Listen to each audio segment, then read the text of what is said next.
Good evening. Welcome to Left, Right and Centre. I'm Vishnu Shom. On the program tonight, 7 days after allegations that he sexually abused two teenagers in a hostel, a part of his mutt, Shivkumar Sharanaru, this influential spiritual leader in Karnataka, continues to walk free. He alleges that there was a conspiracy, but what remains shocking is that there has still been no arrest. What about political parties in Karnataka? Are they soft-peddling on the issue, with all sides trying to woo the influential Lingayat community ahead of the polls? It's now been 6 days since the Seer Shivamurthy Sharanaru was accused of being involved in the sexual abuse of two minors in a hostel belonging to his mutt in Karnataka. He's a very influential Hindu seer in the state, and questions are being asked about why he's not been questioned so far by the police, considering that the charges or the allegations against him are under the very stringent POCSO Act. Joining us now for more on this, G.V. Patil, the National General Secretary of the Jagatik Lingayat Mahasabha. Mr. Patil, thank you very much for speaking to us. The allegations are of rape. He's been charged under POCSO. The allegations are under POCSO. Why has he not come forward for questioning?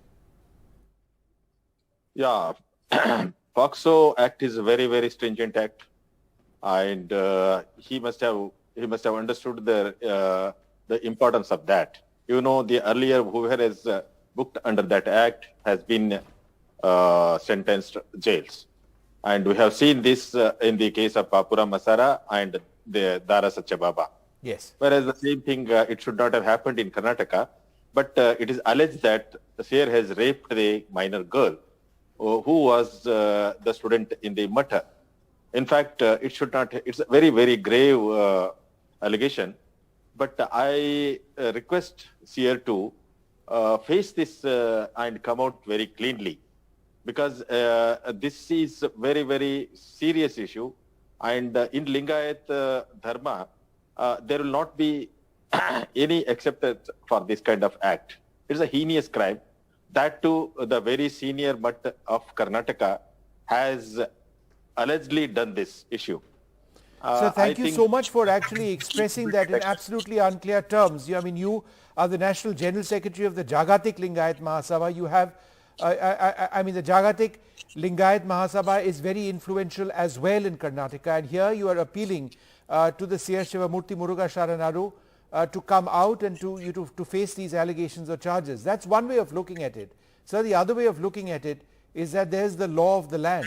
Shouldn't the police be making arrests? Shouldn't the police go in and actually question him? What are we waiting for in this country? In fact, it should have been done long back. The next day of the POCSO Act, the next day immediately after the filing complaint, the police should have taken the action. Unfortunately, since 6 days, nothing is moving.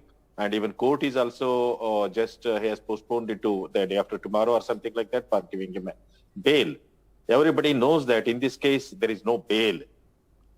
Because already few people have tried this earlier.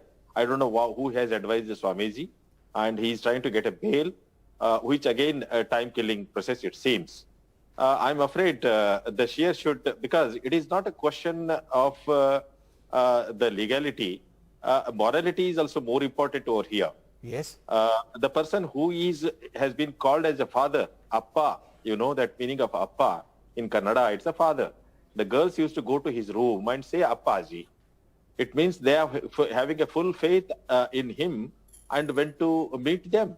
If they have been used for some sexual this thing, it is very, very unfortunate. It should not have happened. It is a very dark day in the history of Lingayat Dharma. Mr. Patil, do you believe that that Shivamurthy Sharanaru is being protected by political forces? I didn't get you, sir. Is the Seer Shivamurthy Sharanaru being protected by political forces? No, because as far as this case is concerned, senior politician Mr. Yadurappa has gone and met him and said that it is a false affidavit or something like that. Exactly. Mr. Yadurappa seemed to assert that his granddaughters would have been in the same case. Are they not their granddaughter? Exactly right. So are you disillusioned by the statements made by leaders such as Mr. B.S. Yadurappa? No, I cannot expect anything from them because they are politicians. They wanted vote. Just open up our panel at this stage. This is such a, it's an emotive issue. At the same time, it's a basic issue of law and justice. Srinivas DC is the lawyer for the victims in this particular case. Mihira Sood, advocate of the Supreme Court. We're also joined by Dhanya Rajendra, editor-in-chief of the News Minute. Srinivas DC, let me come to you first. Yes. You know, there's been this element of victim shaming as well. And it's been said for the last couple of days that these girls have been, you know, I mean, they've been told something wrong, they've been brainwashed completely. Isn't this a fundamental injustice? Of course. The way in which the investigation officers are behaving, and not even a notice has been issued to the accused when the grave allegation is made against a priest of a mutt. The investigation officer should have at least issued a notice. Right. Even after lapse of 6 days after registration of a FIR, and the victims have been cooperated with the investigation and they have participated in So let me ask you this. as well as- Let me ask you this, Mr. Srinivas. You know, for how many years was this abuse going on, and how old were the victims at the time? There are 2 victims who have complained and made allegations against this accused, and one is aged about 16 years and another one is aged about 15 years. They have been harassed. One victim is being harassed since 3.5 years and another one is being harassed by 1.5 years. And sir, by harassment, so that we are clear on this, is the allegation or the assertion of rape, given the laws of this country? Yes, they have given statements so in before the police as well as under 164 of CRPC before the magistrate. Are these 2 girls safe? Are they now back home? Are they being well looked after? No, they are under the custody of CWC, and CWC has directed to keep those victim girls under girls Balamandir at Chitradurga. Presently, they are in the custody and control of CWC Chitradurga. Mihira Sood, how is this an out-and-out violation of what POCSO stands for? The fact that 6 days down the road, not even a notice has been issued to the Seer. Yes, that is the unfortunate thing. Half a second, I just want to ask Mihira that question. Mihira, go ahead. No, of course, it's a clear violation, and one of the main aims was POCSO was not just to define offences and bring in more kind of categories of offences and punishments, but also to prescribe timelines, very strict timelines,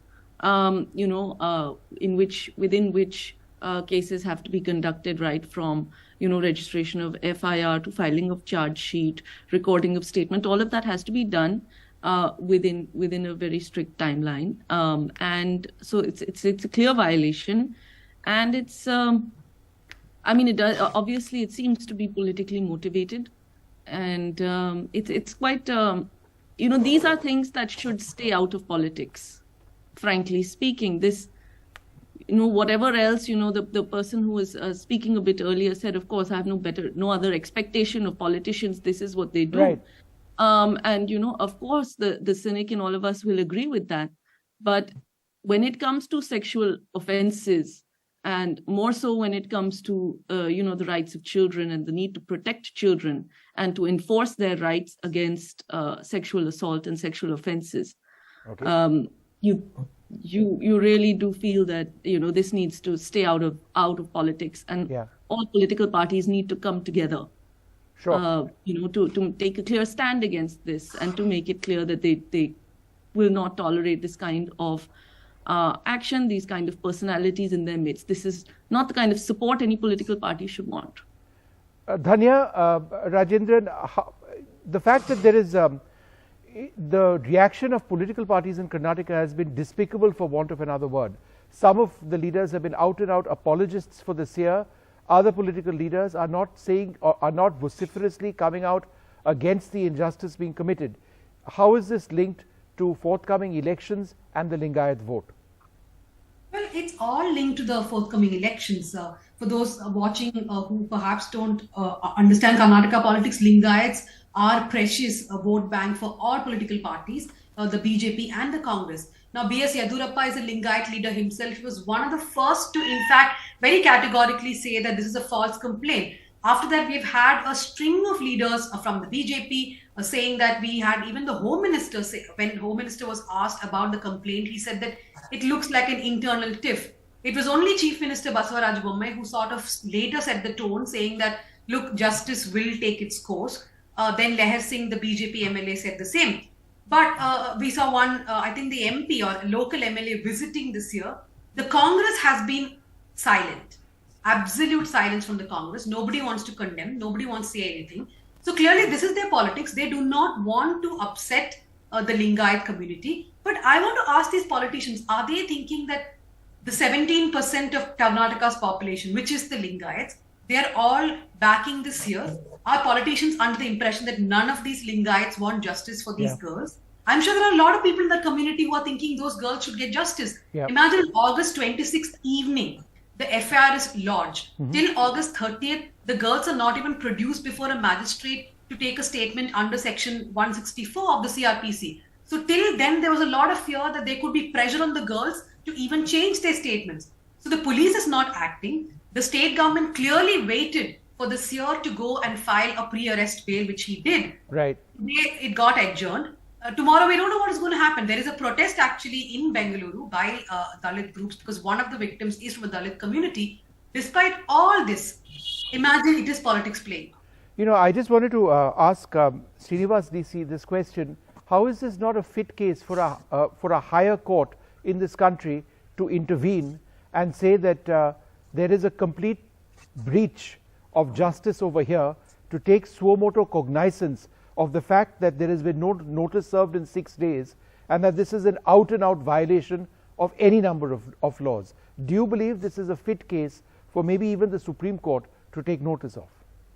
Yes, of course. If you see right from the beginning, from the first day of registration of FIR, so many politicians are visiting mutt and they are taking the blessings of that mutt, and nobody is going to insist the police to take action as per law, and all are protecting him. Some unknown hands are shielding him. It shows that justice is not reachable to a poor person in this country.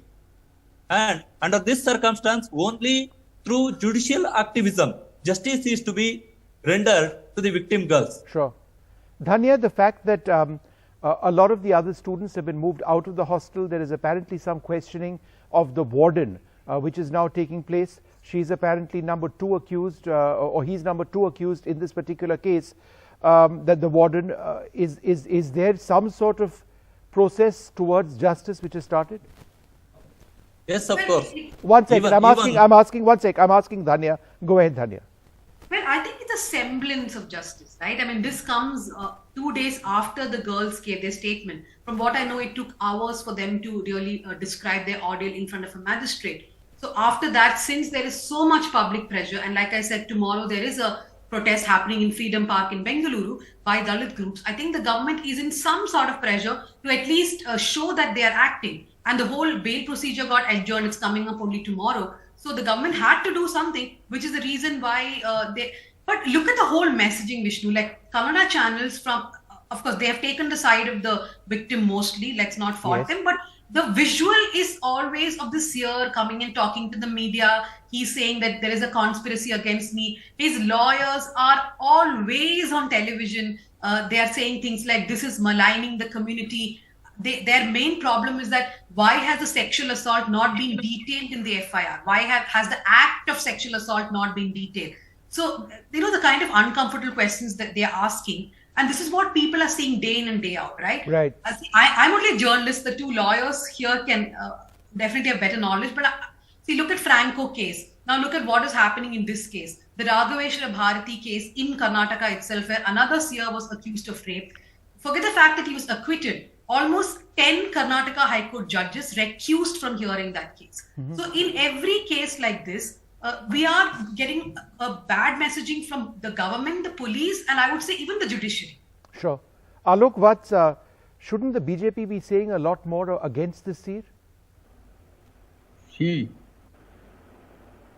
the law will take its own course. Whoever Sir, has done the law is not taking its course. That's why we are discussing this. 6 days later, not even a notice has been served to this Seer. Let me tell you one thing. In case of these Seers and these, Mathadis and things like this, even in Asaram Bapu case and Ram Rahim case, things were not, acted upon immediately. So in this case also, because he is a Seer and he holds a high position, people are trying to wrangle it. But let me tell you one thing, under the BJP government, nothing will be left. He will be punished if he has done something wrong. The law will definitely crack on him. And if No, he but has done a wrong, why has the process of the law not started, sir?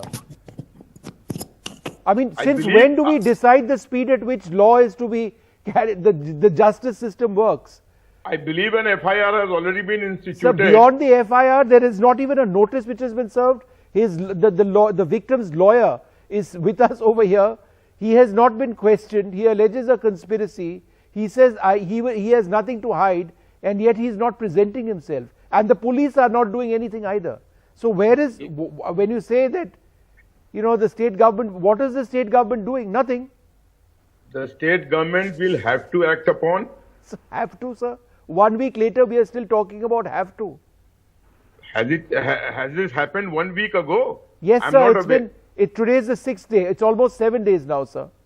In fact, Mr. Srinivas DC, when was Then- the FIR then- first? then- when then was the according to FIR me- first? No, Mr. Watts, valid question. Can you, Mr. Srinivas DC, give us the timeline? When did these allegations by these young girls first emerge? When was an FIR first launched? On 26th of August, the FIR was registered at Mysore, Nazarbad police station at Mysore. Thereafter, due to jurisdictional question, the same has been transferred from Mysore, Nazarbad police station, Mysore to Chitradurga, rural police station. Thereafter, merger has been done and the statement of the victims under 161 CRPC was recorded and 164 statement before the magistrate is also recorded and that has reached the police. In spite of it, there is no action Right. against the accused person so far. It is unfortunate and many protests are going on here in Karnataka in various districts, including Bangalore. In spite of it, the police have not taken any action in this. If it is Srinivas, DC, one of the most Yes. unfortunate parts of this is that earlier on we've had BJP leaders on our program discussing this a few days back, making an outrageous point that why has it taken these girls such a long time to say that they have been assaulted and that is apparently an indicator of some fault of the girls and that they are lying. I cannot think of a more disingenuous argument. I mean, surely a victim has the right to decide when he or she decides to speak. It's not in anybody's hands. There can be a lot of reasons for them not to come out openly. Once they muster to have that courage, maybe they were under threat, maybe they were under some... Precisely. So therefore, when leaders of your own party, sir, say that it is suspicious that they didn't speak earlier on, what does it say about those leaders, sir? Let me tell you one thing, Som. Now, since the matter has flared up so much, justice cannot be denied to these girls. And if the Seer is wrong, he will be booked under the law and he will be sent behind bars.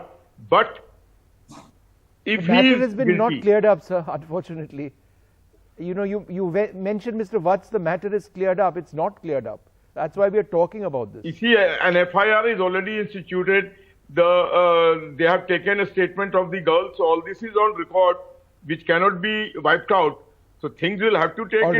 right. The problem in India is that justice is very delayed. in many matters. That's not an excuse, but let me go across to I know Mihira it's not soon. an excuse, but this is a reality. No. Let me tell you one thing. We don't champion I'm that sorry, reality, Vishnu, so I think Mihira, we've go ahead. seen that when the government, I think we've seen that when the government has an interest in the case, justice is never delayed. Justice or injustice, whatever you choose to call it. The point is that when the government of any state puts its mind to it and makes up its mind that a case is going to be prosecuted and it is going to be done quickly, it is done quickly. Okay, so it is all very well to say that justice will be done. The question is when, because we know that justice delayed is justice denied. You know, there's one more thing I want to say. Half a second, Mr. I would Vats. like to say, Mr. Vats, I didn't interrupt you. There is, you know, as a ahead. society, we tend to, we outrage so much when there are certain types of sexual offenses. And I say certain types, when, and it really does depend on the identity of the victim, the identity of the accused. That seems to have a huge role. And I think what we need to keep in mind is that sexual offenses are really crimes of power more than anything else.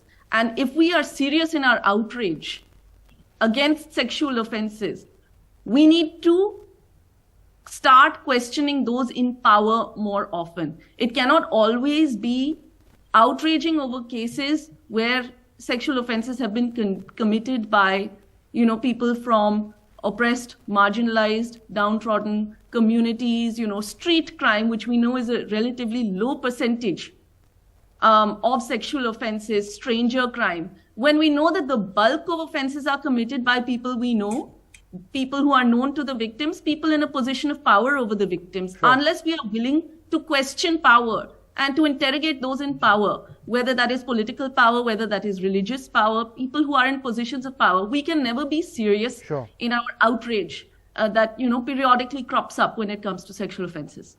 Srinivas, DC, is there a bigger concern that it's not just these two girls, that there may be others who've suffered? Sir, actually, the girls have informed us that there are many other girls who are being treated like this. And is it just the Seer? Is it just the Seer who is alleged to have been involved in this abuse, or are there others?